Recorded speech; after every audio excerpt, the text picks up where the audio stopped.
Hey guys, good evening! Welcome back po dito sa aking YouTube channel. Lang mainit nga po nating update ngayong gabi ay pumapatungkol po dito sa anak po ni JDL na kung saan ay ginisa itong si Paulo Contis, ka-OG, at talaga naman pong may roon pong pasaring. Lalo na po sa mga peke at nang aangkin ng titulong hindi naman talaga kanila. But before that, if you haven't subscribed yet to my YouTube channel guys, maaari niyong pindutin ang subscribe button. Nandiyan lang po yan sa baba. And notification bell para maging updated po kayo sa mga susunod nating balita. Samantala, special shoutout naman po kay Bambi Garrido. Magandang gabi po sa inyo. Shoutout po from Toronto. And eto na nga, dumako po tayo sa mainit na balitaan. And gusto ko pong unahin muna, ito pong napakagandang aura po ng TVJ Itbulaga. Talagang Paskong Pasko ramdam po natin. And napakasayang Pasko, Collegiate Taricans. Kasi naman, napakaaga po ang papasko ng nasa itaas para po sa TVJ at sa ating lahat. Kung sa bagay sila po kasi talaga ang nasa katotohanan, panig ng katotohanan, kaya hindi po nakapagtataka na maaga po ang Christmas gift ni God para po sa ating lahat. Well anyway, thank you so much po sa mga hindi nang iwan at patuloy po na matibay ang paniniwala sa laban po ng TVJ.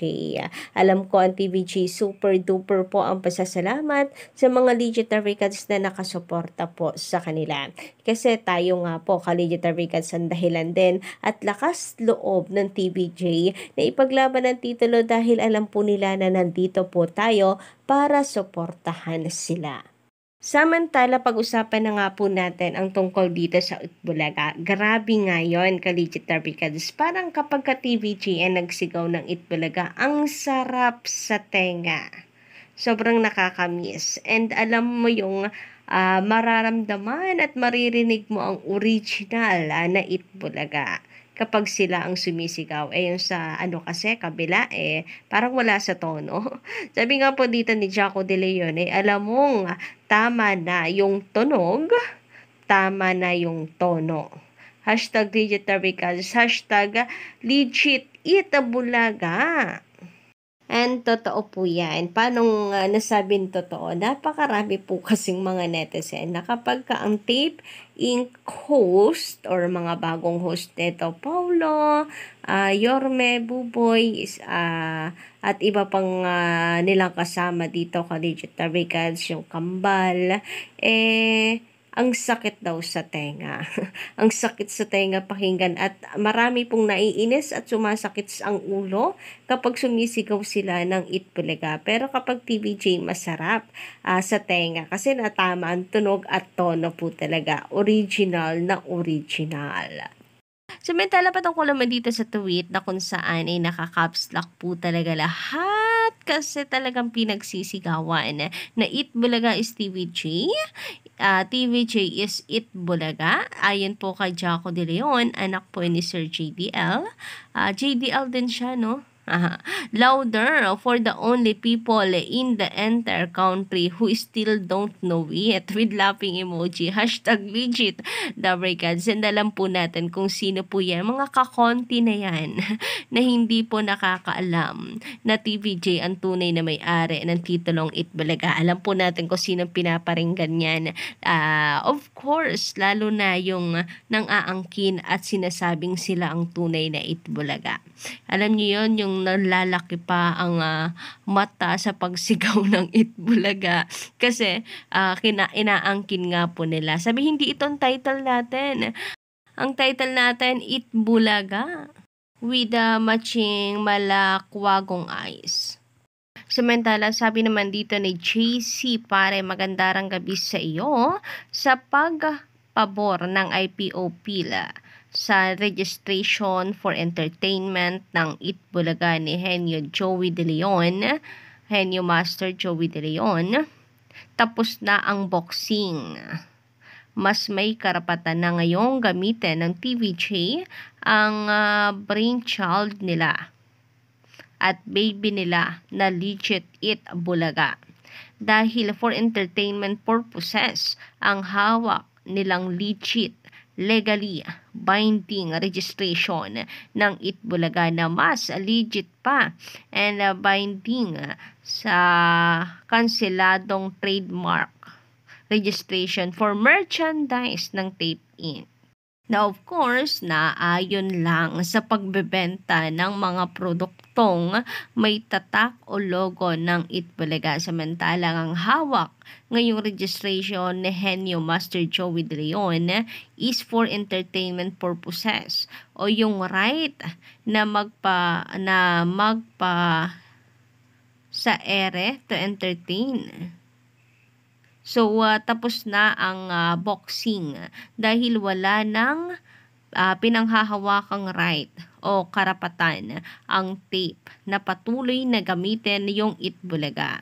Ang pinanghahawakan na lamang nila ngayon ay ang kakapalan ng mukha at hindi pagrespeto sa batas ng Pilipinas. So, gusto ko yung huli na yun, ang hawak na lamang nila ngayon, hindi karapatan, kundi kakapalan sa patuloy na paggamit at hindi respeto sa batas ng Pilipinas. Well, mga collegiate Americans, about nga po dito sa inyo pong komento, na merchandise, collegiate Americans, yun nga ang problema ultimo po ata pagtitinda, hindi na po nila magagawa. Never na po talaga nila mapagkakakitaan ang titulong Itbulaga kasi ultimo yung merchandise na pinaregistered po nila sa APO, kanselado na. So, TVJ talaga ang may karapatan na gumamit po nito, lalo pat for entertainment ang kanilang pinarehistro.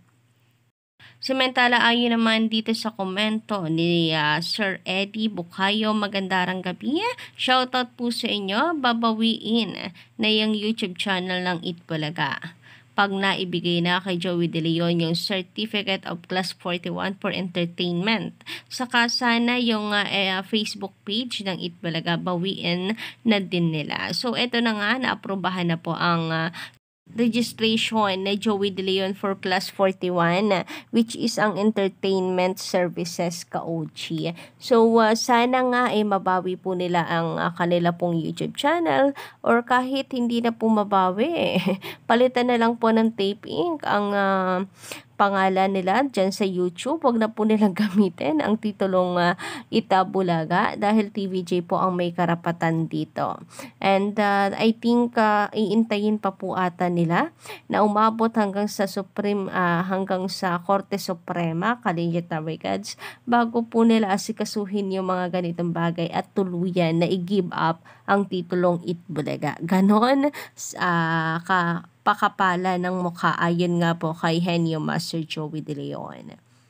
Sabi naman dito ni Manuel Luya Chua, magandang gabi, garapal talaga. Patuloy kasi nilang ginagamit until na wakala ko nga, 'di ba? Bagbabago na sila ng kanilang titulo pero hindi pa rin.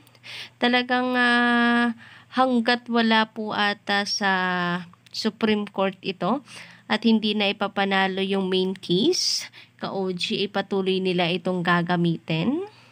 Ay nako, napakabait po. Or nagpapakabait na po itong si Henyo Master. Sabi niya, magpapakabait daw po talaga.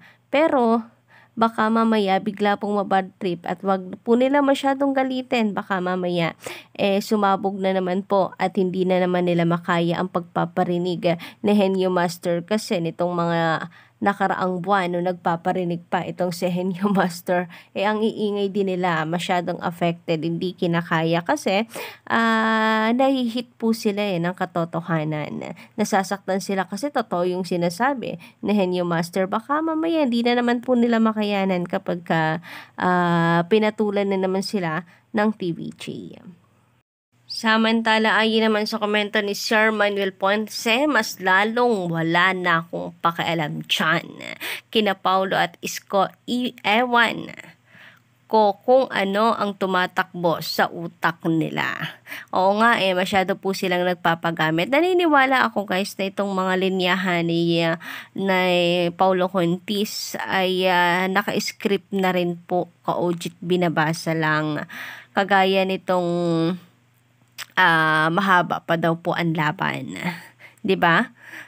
Trending po yan sa social media. So, nagiging ano nga lang sila, yung panangga ng tape ink sa mga bashers. So, hindi naman ata napapansin or nakikita ito ng mga host kung sa bagay kasi bayad po sila. So, sanay naman na po sila and kumbaga ay manhid na sa bashers itong si Paulo Contis. So, lagi lang din naman siyang binabash, di pagkakakitaan na lamang niya. Naalala ko yung vlog niya noon, sinasabi niya, sige lang, i-bash nyo kami or i-bash nyo ako, nagkakapera ako. Or mas lalo siyang yumayaman. So, yun lang muna guys ang update natin ngayong gabi.